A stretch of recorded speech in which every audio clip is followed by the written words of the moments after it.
which is all about climate. My name is Ben Bowler from Unity Earth, and we are on day 6 of the 99 Days of Peace through Unity towards a thriving world for all of life. It's been an amazing week so far in World Unity Week with incredible content and presenters and discussions, and just the field, the environment is so rich and full of promise. And I'm very, very excited about this presentation that we're going to be enjoying here today, The Skills of Liberation with Sarah McCrum. And I want to bring you up here, Sarah. Sarah, welcome. Welcome to World Unity Week. Hi, Ben. Thank you. It's really great to be here and to be in a little bit of a different energy field. I love the feeling of World Unity Week. And really should say welcome back to World Unity Week, because of course you have had a pivotal role to play with creating, doing presentations, but also creating those amazing transformances with the brilliant Gary Melkin. But your beautiful voice and spontaneous wisdom that comes through. Actually, I'm quite interested just to ask you before, as we get started today, Sarah, and before I introduce you, just so people know, those transformances typically that we enjoy through the presentations, they're not scripted. Often you're just bringing that through in real time. Could you just speak about that for a moment? Yeah, most of them. There are a couple that I scripted because there were requirements around the World Unity Week ones. But usually what happens is Gary and I go into a studio and we come up with a topic, or I come up with a topic and just say, okay, we're going to do something about this. And then Gary says, okay, and then he plays a note, and then I start to speak. I normally need the first 3 words in my mind or the first short sentence. That's all I have. And he has no idea beyond what topic I've said, what this is going to be. And so we just have to completely tune both into the energy, like the topic itself, and into each other.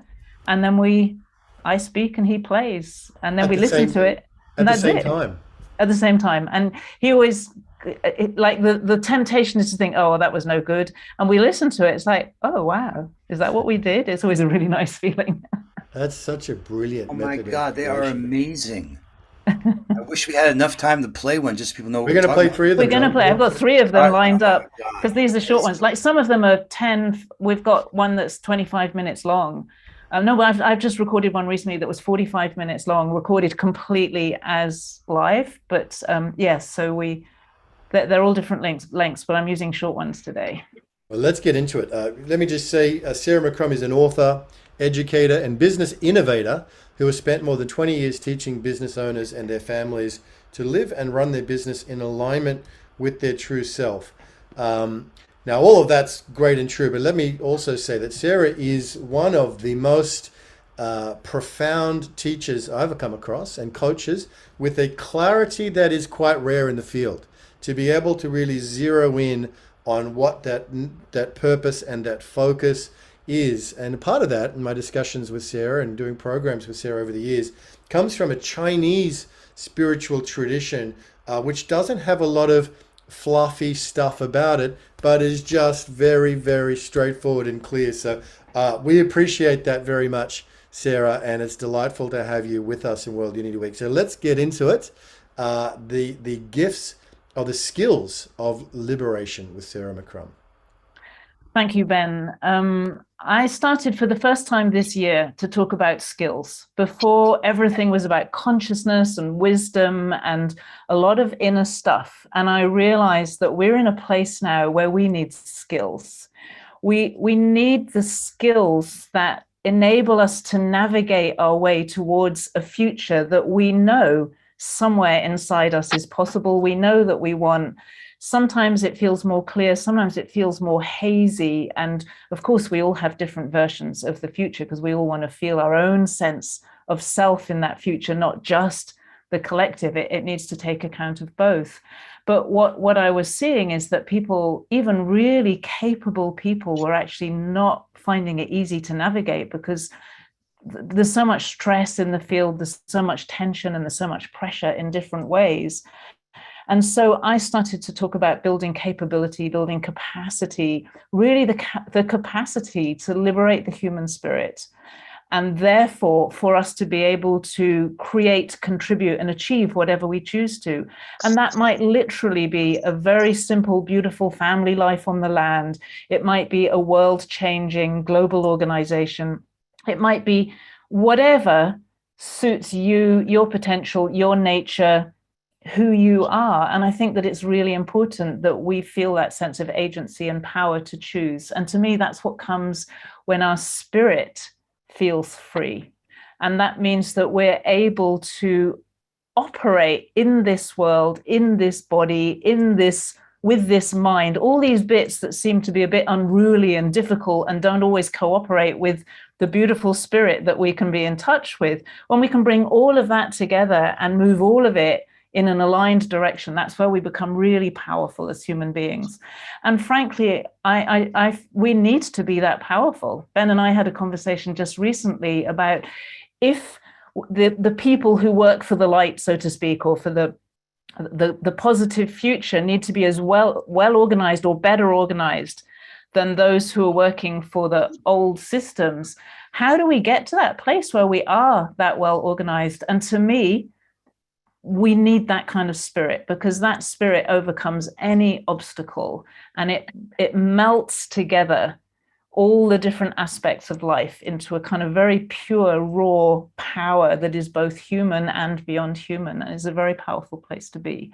So that's what this is about. This is, I just want to share today some thoughts, a little bit of a framework around skills for liberation, which are really navigation skills, I think, for these coming years. I'd like to start by playing one of the transformances that we were talking about at the beginning. You may have heard this somewhere else. When I listen to this, I'll just tell you what I feel is really worth listening to, or listening for as you listen to this. Well, I actually wrote this originally as a kind of stream. I wrote it just straight out. I didn't think about it, and I didn't really correct anything. But when I listened to it afterwards, I realized that it contains very, very precise instructions for how we create and contribute to and shape a future that we actually want to live in. So it's easy to listen to it and say, oh yeah, lovely, nice words, nice music. But if you listen to the instructions that are in there, there's something very powerful inside them. So I'm going to just share my screen and get that. There we are. So this is the one that's called Towards 2030. And it gives us a vision for navigating towards what we want, rather than putting our attention and energy into what we don't want.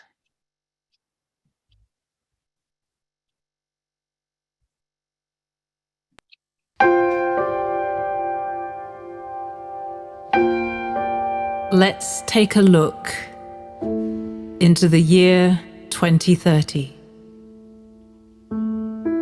A time when we can see the results of so many people making positive change.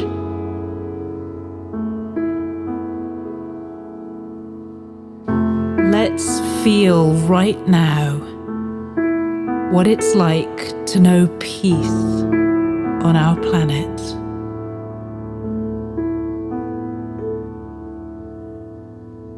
Let's see what it looks like when Earth is free to restore her natural beauty. Let's listen to the sounds of people who are living in harmony with each other and with nature.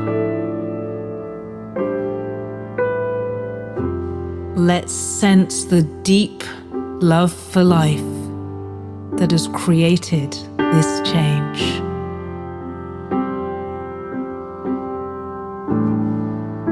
The people who have joined together to do good for the world. The individuals who had the courage and determination to do what they knew was right. The organizations that changed direction for the sake of our mutual well-being. The leaders who encouraged us to trust ourselves and our inner knowing. The spirits who whispered in our hearts, showing us the way when we couldn't see it clearly. These are the expressions of love that unite us and give us power to move forward, creating the world we long to live in. Let's bring that world into the present moment and live it today and tomorrow and the next day and every day on the path to 2030 and beyond.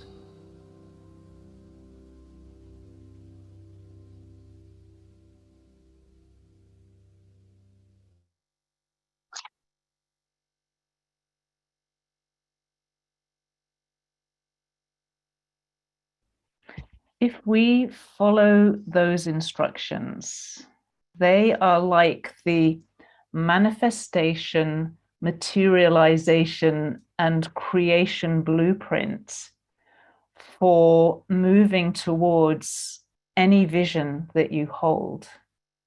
There are so many instructions layered in there that every time I listen to it, I feel like I'm hearing it for the first time. It's quite fascinating to see what's in there.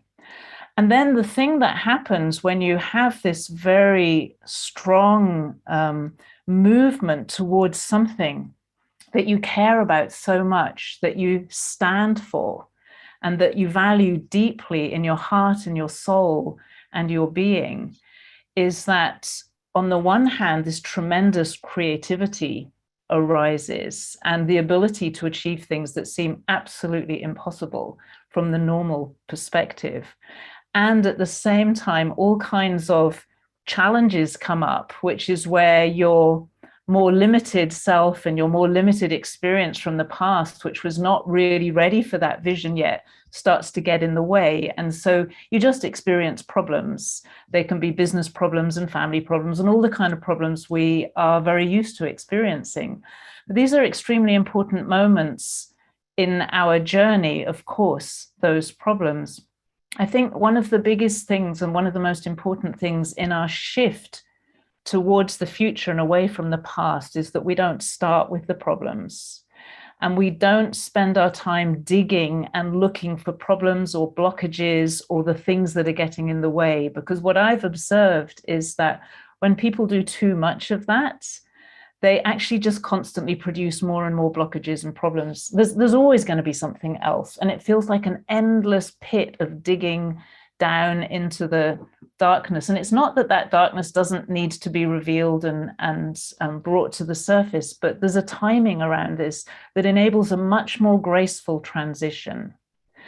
A lot of our healing modalities up until now, and I've experienced this myself, can produce quite a lot of trauma along the journey, to the point where I found myself saying, I don't know if I really want other people to go through what I've had to go through to get to where I am. I'm very grateful for everything that I've learned, but it was so tough at times that I felt it very important for us to find more graceful, more gentle ways of transforming so that we don't hurt ourselves so much in the process. Because when we hurt ourselves a lot, we take that trauma and that hurt into the vision, and that compromises the vision in ways that I think we really don't want to and don't need to.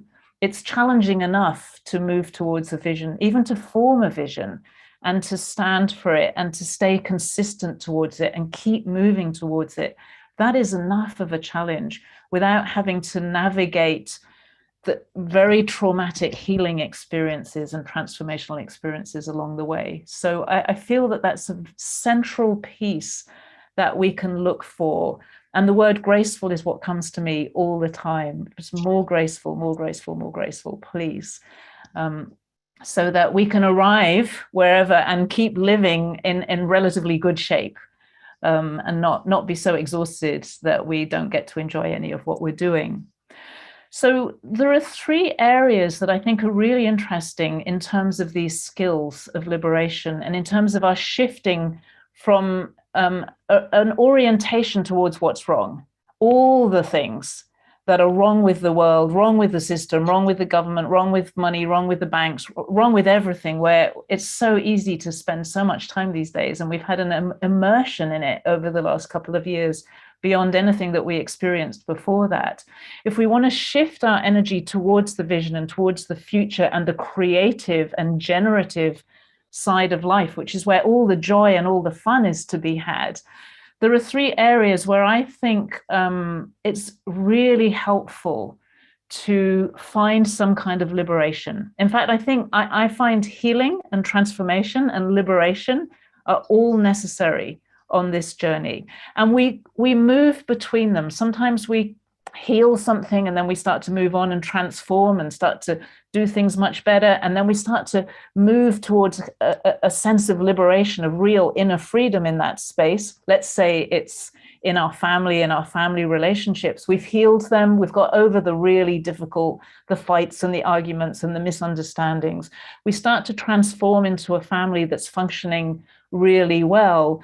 And then we start to move towards liberation. Perhaps one person goes ahead of the others, and there's this sense of autonomy and strength and kind of connected independence within the family. And then something blows up and we need to go back into healing. And then we get a new level of transformation coming in, which will lead to a new level of liberation. And this is a very beautiful cycle if we allow ourselves to just dip into those three different areas: healing, transformation, liberation, as we need to in the different areas of our life. And, you know, the areas of our life are still pretty much the same as the ancient Chinese looked at, and pretty much any tradition. It's our health and well-being, it's our relationships, it's our business and money. And then we start to get to the bigger levels, the community and the wider communities. If we make all of those work really well, we're going to be living a very good life on this planet. The environment is naturally a part of all of that. You can't really have health without a healthy environment. You can't have healthy families also if you don't have a healthy environment. So nature and us as part of nature, to me, is absolutely enfolded through every layer of this. So the first place that I think is very important to pay attention is our energy. If I look back to 2000, the year 2000, I started, well, even before that, I started my first energy business, but I built a huge facility in the city of London, and it was originally called the Energy Bank.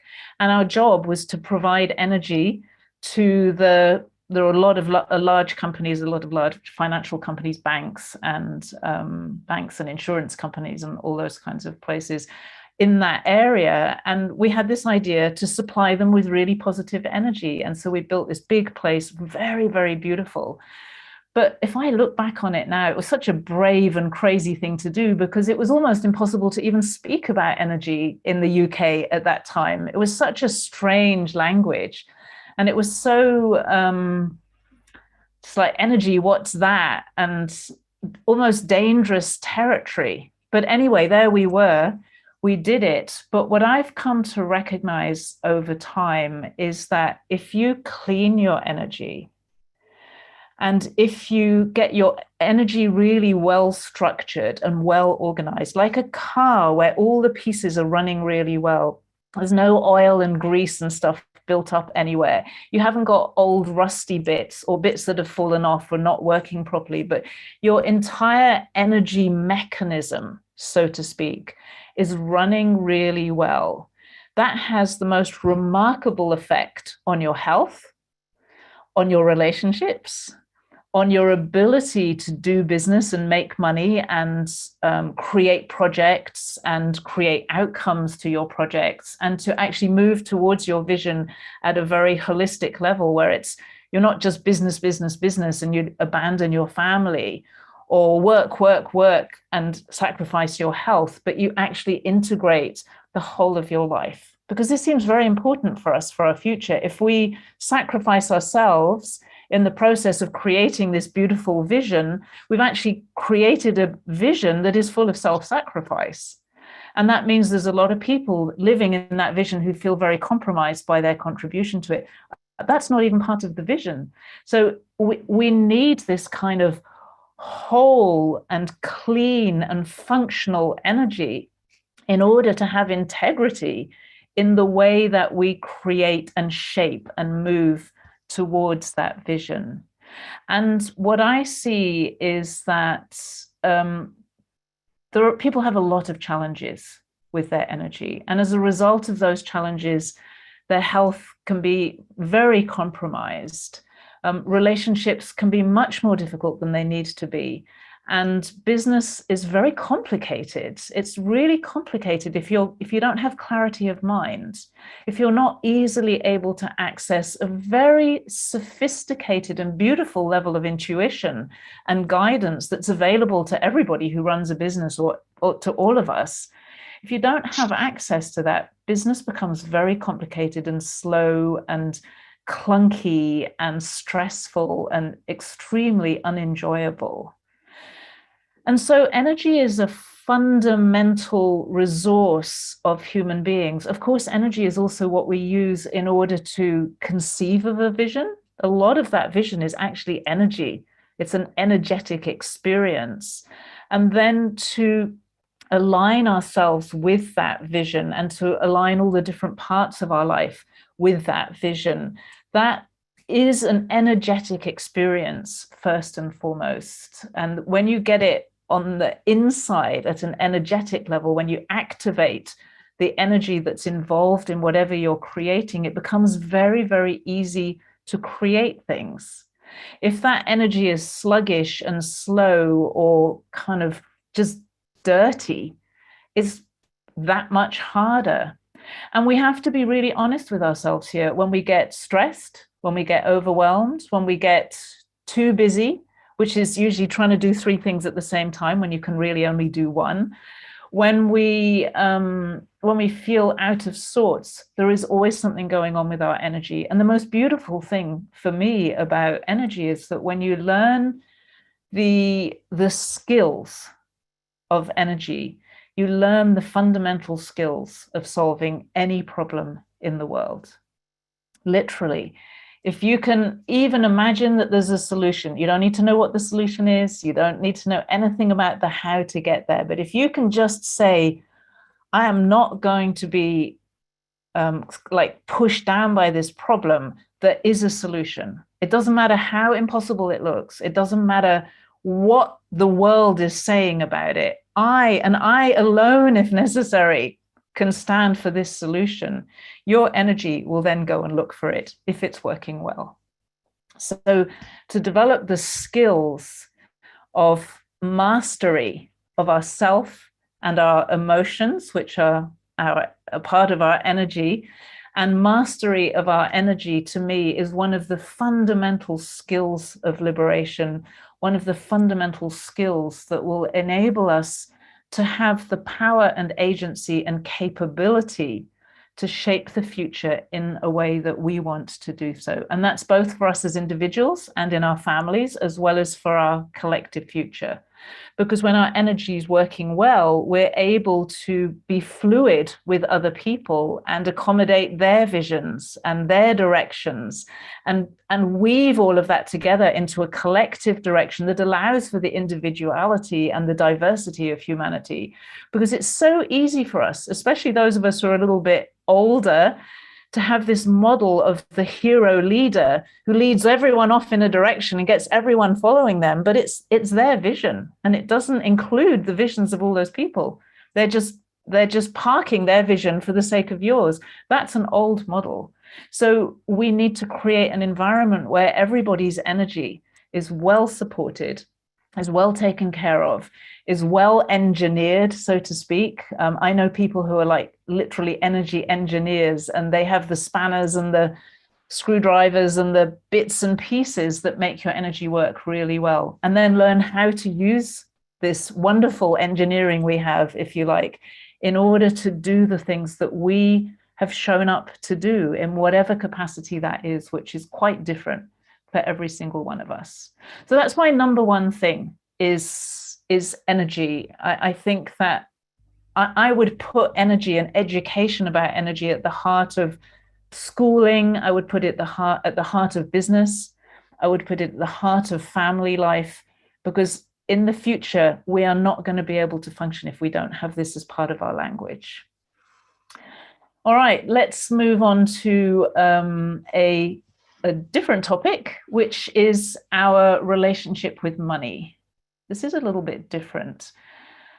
Money, as I've come to learn through writing my book, Love Money, Money Loves You, which was fundamentally where money had a conversation with me about what it is. And it revealed itself in the very first few sentences as an energy. It literally said, I am an energy. I am powerful and beautiful. I am light. I am not dirty.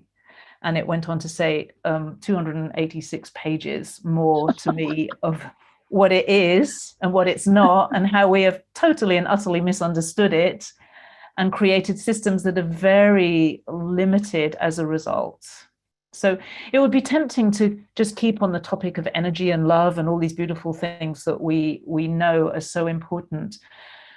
But if I look at the world today and see where the most blame gets laid for everything that's wrong with the world, I would say that blame is laid at the feet of money, so to speak. Money appears to be the cause of all ill. Now, what I learned from this extended conversation with money is that it is not the cause of all ill. Money itself is an extraordinarily beautiful energy. It's an energy of generosity, of unlimited abundance. It connects us together in the ways that we contribute and create and share the best of ourselves with each other. It's also the energy of manifestation and materialization and creation. So it's a very fundamental energy in our lives. Every time we want something, we essentially connect with the energy of money. Every time delivery happens, we manifest something. That is the work, if you like, of the energy of money. And it's an energy that is here totally in support of the human experience. And it's a great pity that we've misunderstood it, because we have done things with money that we would never even conceive of doing if we had a deeper understanding of what money really is. And I think this is a very fundamental point, because it's easy to point the finger at people who abuse power through their use of money, or who do everything to accumulate money and don't care about the consequences of their actions, especially at the corporate and large scale level. But the honest truth is that I think we could probably all say, if we really looked into our own lives, that we do the same thing on a very small scale in our own lives. I've seen people who really care about the environment and about nature and about all the kinds of things that people here care about. And when it comes to their investments, it's pure, hard, no values, just money for the sake of money. It's a really interesting kind of dissonance that we can live with around money, because I think we hold so much conflict about it inside ourselves that it's just really difficult to think about it. And so we often treat it like a necessary evil, or, you know, it's got to be dealt with. We can't avoid it. When you open up your relationship with money, you actually can't do those things. Your energy won't go there. You couldn't possibly consciously do abusive things with money if you understand in the depths of your being that money is an energy of love and of beauty and of generosity and of deep humanity. Like, it enables us to be fully human, fully alive. It enables us to experience joy in our work. If you know that, you will not make decisions with money that hurt people. You may do it by mistake. We all can make mistakes. We can all be ignorant of things, but you could never knowingly do that. And if you found you had been doing that, you would fall over yourself to change, to correct that situation. And so a fundamental set of skills for liberation is around our relationship with money. How do we understand what money is? How do we behave around it? What kind of relationship do we have with it? Is it the kind of relationship you'd like to have with a lifelong partner? Because let's face it, this is a lifelong relationship. Or do you have the kind of relationship with money which is perhaps ignoring or feeling guilty or ashamed about it in some way, or even hatred? Many people I come across, if I'm really honest, I would say they hate money, because they hate what money has done, in what they perceive that money has done in the world. Actually, what they hate is what people have done with money.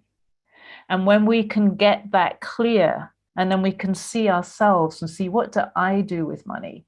And start to be honest with ourselves about our own relationship with money, and then start to shape and form a relationship with money that is founded in love and abundance and generosity, and is aligned with the principles of nature, the fundamental principles of life. And then, even as I speak about it, you can probably feel the relief that starts to come in. Can you imagine what it's like to build a business around those principles? That's something that I'm in the middle of experiencing, and how radically different it is to design and build a business from the ground up that is based in completely natural principles of life around money, and a business that is not designed to be small, but is designed to be global and to create a system that works better for all of us and enables us to value the things that are really valuable, to value fresh air, to value clean water and living soil, the fundamentals of life, without taking ownership over them, without possessing the things that should be in our common wealth, in our commons. When you start to think like that, it makes you realize how possible it is actually to shape the world that we want to, because there really are solutions to these things once we start to untangle the misunderstandings that we've had. And I think that money has been such a fundamental misunderstanding that it takes quite a bit of untangling. But that untangling is worthwhile because it opens up joy. It opens up freedom. We look for joy in our work so often. And yet, if we feel conflicted around one of the fundamental motivations for working, it's really difficult to find that joy. We look for financial freedom. Actually, we're looking for, I think, the freedom to live a really rich life. That's completely different from what we think of at the moment as being rich. A rich life is something that our soul says yes to. And that will include abundance. That will include financial abundance to the level that's right for you, whatever your life is. It's not the same as my life. It will include this generosity, not only to other people, but also to yourself, because that's where our life flows. That's where it feels like, oh, this is the right place. This is where I belong. So our relationship with money brings a whole set of skills, which are liberation skills, essentially, skills of business, skills of financial management. It flows into the family, it flows into our health and well-being, it flows into the way we organize ourselves as a society. And in my view, if we don't do that piece of work, if we don't actually look at that, it doesn't matter what beautiful vision we have, it will fail, because we cannot avoid the energy that is the energy of manifestation and materialization of our vision. It's literally sits at the heart of how do we make all of this happen. And money is just a very poor little representation that we've made so far of this extraordinarily beautiful energy. And it's a treasure. It's a journey of treasures to open that up. That's for sure. In a practical way, it must be practical. It must be grounded. It must work on the ground, in the bank accounts, in the businesses, in the contracts, in the negotiations, not just in the clouds and in the air and in the imagination. That's really important. So that's energy, that's money, clearly flowing into each other very nicely. And then the third thing, which I mentioned a little bit at the beginning, is spirit. I feel that the human spirit has been rather overlooked.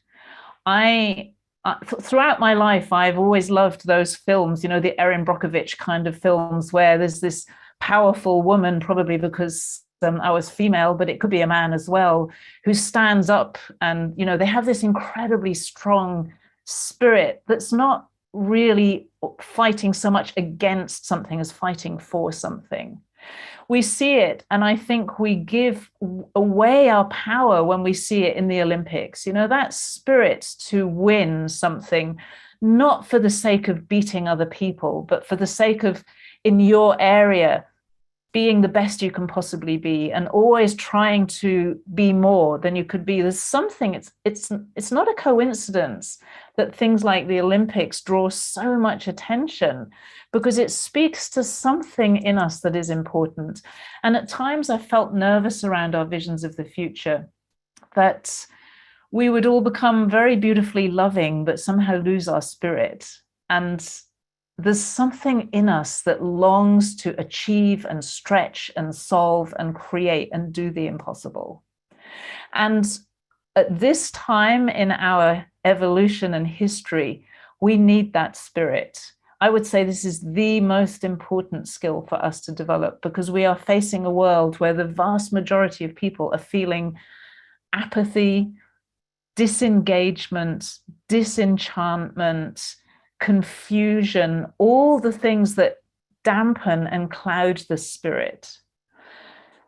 And then when you mix in with that all the mess, the messy energy, it's very, very difficult. It took me years, like years and years, to develop that sense of spirit, where if somebody says this needs to be done, or sometimes I experience like this must be done, there's no choice about this, Sarah. You have to do this. You have to show up for this. And it's big and it's impossible and I have no idea. It's like, I'm not the person with the skills to do this. It's like, you must, Sarah.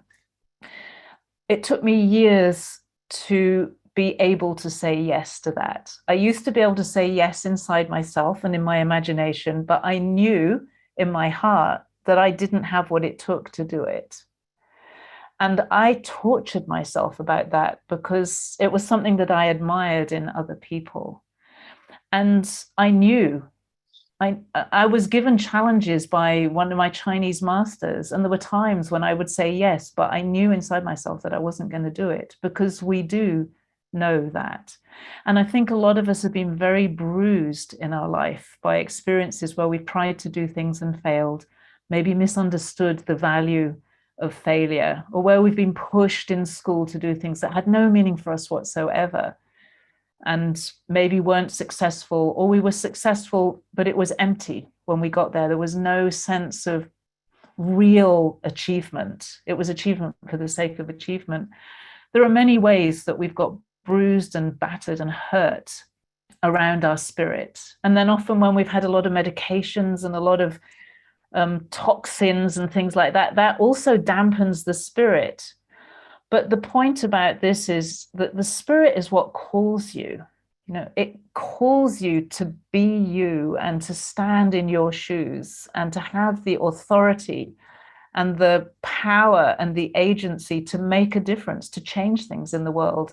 And we're all called to do that in some way. And so in my view, it doesn't matter what your disadvantages are. We all have them. Some of us have massive amounts of karma. I had massive karma. Like the teacher who taught me about karma said after him, I was the worst person he'd ever come across in terms of the amount that I had to deal with, of bad stuff that I'd done in previous lives that I now had the opportunity to clean up. Beautiful work. And it gradually freed my spirit. But if I hadn't done all of that, I know what it feels like to feel like I want to, but I just don't have that. I just don't have that thing that makes me fight in the way that is fighting for something. Sometimes it's to protect the beauty and the naturalness and the exquisite opportunity of being alive. And sometimes we're fighting for what's right, what's true, what's natural in our evolution. But that fight with spirit is a powerful, powerful energy, so that we no longer have to motivate ourselves by kind of pushing us from behind, but we start to be drawn inexorably towards something that's so compelling and so beautiful and so powerful that our energy is just like walking towards it and making things happen. And we need more of that. We need more of that. We do have challenges that look impossible to solve. We need abilities beyond what we're capable of. I call them superpowers. Those abilities stand up, or they emerge when we have spirit. So we're under intense pressure, unbearable pressure. And instead of being crushed by it and saying, I'm going to hide or I'm going to be comfortable, we say, there's a solution. And something happens then in our energy that starts to change the world around us, simply because we had the spirit to say yes and not no. And remarkable and magical solutions emerge out of that. So energy, relationship with money, spirit. To me, these things lead us to a gentler path of transformation. They lead us to a kind of the graceful way of liberating the human family and being the very creative beings that we are clearly made to be. And yes, for me, shifting our direction, our attention, our energy towards these things, I see they're better than acupuncture points. They're like intervention points in the system that bring something new into the system. So an acupuncture point recirculates the energy in a more healthy flow. There are times when we need a new kind of energy to come in beyond what's circulating in the system already. This is one of those times. There are energies available to us at the moment that are not available to everyone on the planet. And they're also not available to people who are doing destructive things. When we clean up our energy, when we have a really healthy relationship with money and we have a strong spirit, we start to get access to energies and frequencies and abilities and transmissions that enable us to communicate with each other at a level that we might not even be aware of, but brings in the opportunities, the resources, the solutions that you need to create your beautiful thing, whatever it is. And that is such a gift, to have access to those additional frequencies, let's say these additional channels of communication and connection and materialization, real down on the ground, powerful results that is so worthwhile cultivating. And whatever it takes from wherever you are really doesn't matter. Like, I don't care when I meet people, I don't care if they're completely feel like they're in a garbage heap of life. We've all been there at times. That doesn't matter. The only thing that matters is that sheer simple desire of your soul and your heart to live a good life, to feel fully human, fully alive, and to really take advantage of this opportunity that we have simply of being here. We're here, let's do something with it. So I think that probably it would be a good thing to just wrap this up with a little bit of a transformance. Another one. This is very close to my heart. When Ben asked last year if I'm trying to do two things at the same time, which is not a good idea. Ben asked if Gary and I would make these transformances, and it was about unity.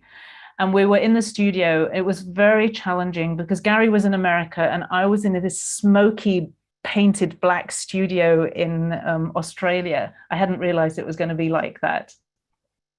And we were trying to do it on an internet link.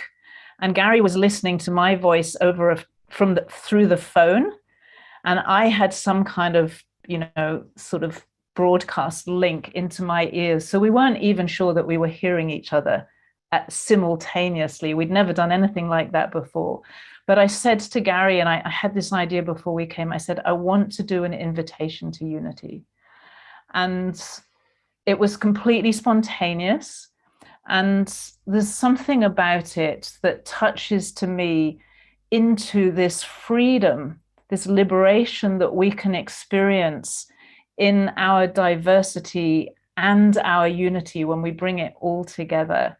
And so I just would like to share it with you, to give you that invitation into this life that I have been talking about through this little presentation. So this is an invitation to unity.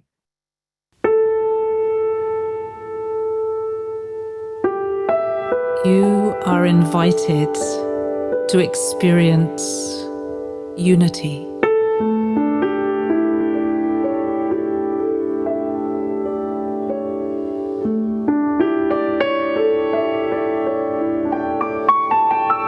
It's time to put aside the differences that divide us.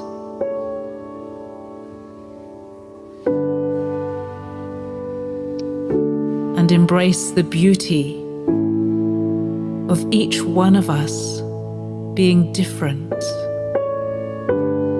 being unique, being ourselves.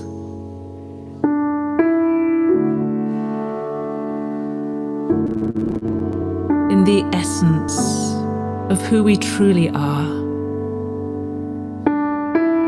A beautiful array of human beings across the planet. So many different ways of being human. So let us get to know each other. Let's spend time with each other.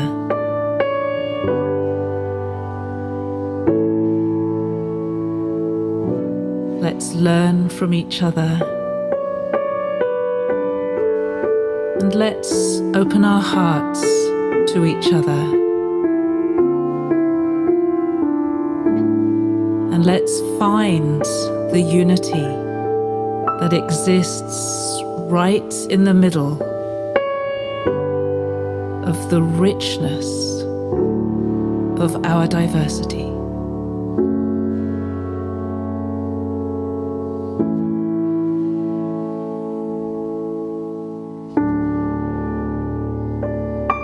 We are human. We are unique.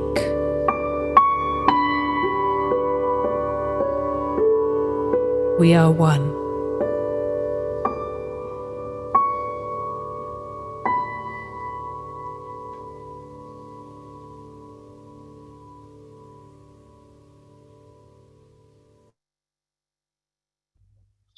Thank you, Ben.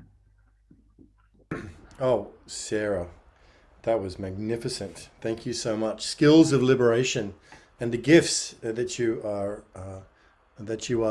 laying out there for all of us of energy and money and particularly spirit. I know John is keen to get up and share something because he really loved that. But I just want to say, as we bring John up here, I want to say that is so powerful, particularly all of it. Thank you, Sarah. What you said about the human spirit really touched me. And it kind of struck me that we need to just navigate this transition very, very carefully, because we all know we're coming out of a human-centered domination paradigm, anthropocentric kind of worldview. And there is a tendency, or perhaps a risk, to rush the other way and to diminish the human in relationship to everything else. And so how can we reestablish these right relationships like we're doing with the foundations of life and not diminish the human Yes. element and the human spirit. I think that is such an important contribution. John Raymer, what are your reflections? Oh my gosh.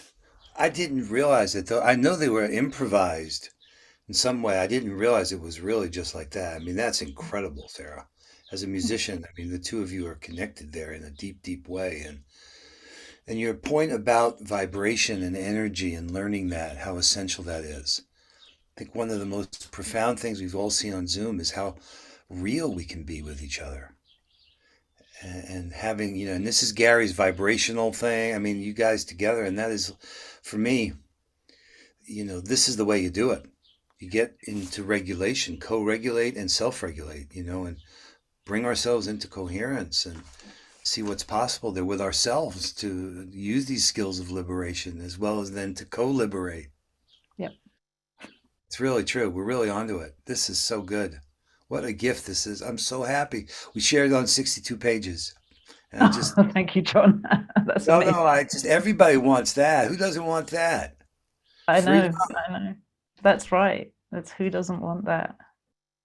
Oh, beautiful, Sarah. Thank you deeply. Thank you for your wisdom and your sharing and your clarity. It's really, really important and very, very welcome. And we hope to be seeing more of you through the 99 days of Peace Through Unity. Yes, we're I going need to to play find now. out more about how to do that. Thank you, Ben. Thank you, Thank Sarah. you, John. We're working that out right now. We're going to finish, Sarah, with Jonathan Granoff is doing these amazing, every day he does another name of the divine.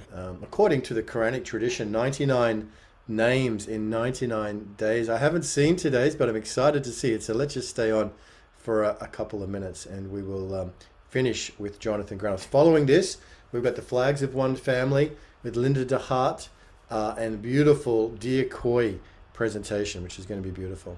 Today's name is Ya Mumin. So let's enjoy this. Today is the 6th day dealing with and remembering 99 names of the divine, 99 names of God, 99 names of the divine attributes that live in the heart of the true human being. So it is Ya Mumin, the faithful, described by great Sufis as the one who protects all creation out of loving kindness and grace. It relates to the state of being of absolute confidence, bereft of any deceit, taint, hypocrisy, duplicity, lack of clarity, the absolute confidence in the loving kindness of the power that creates us, such that no matter what circumstances arise, no matter what happens to us, no matter how we are betrayed by the world, no matter how we are distorted by the perceptions of the mind, no matter how we're disappointed, no matter how we might feel loss, no matter how we might realize the Buddha's first truth that there is suffering in the world, that our compassion and our confidence in the power of love is unwavering, that under all circumstances, under all conditions, under all reality, old age, sickness, death, war, pestilence, famine, pandemics, whatever, the absolute confidence that our life's journey is blessed, guided, and will be blessed and guided when the body dissolves. And thus, the person in this state has no fear, has no trepidation, has no anxiety. The person in this state is in a state of pure and total peace under all circumstances. This is a very, very exalted state of Ya Mumin, to have that stability and confidence in the divine blessing. May we have open hearts, hearts that receive that blessing and be filled with the certitude of God's love and our love for, and through that, our love for one another. Ya Mumin, a wonderful day, a wonderful word, a wonderful blessing. Thank you.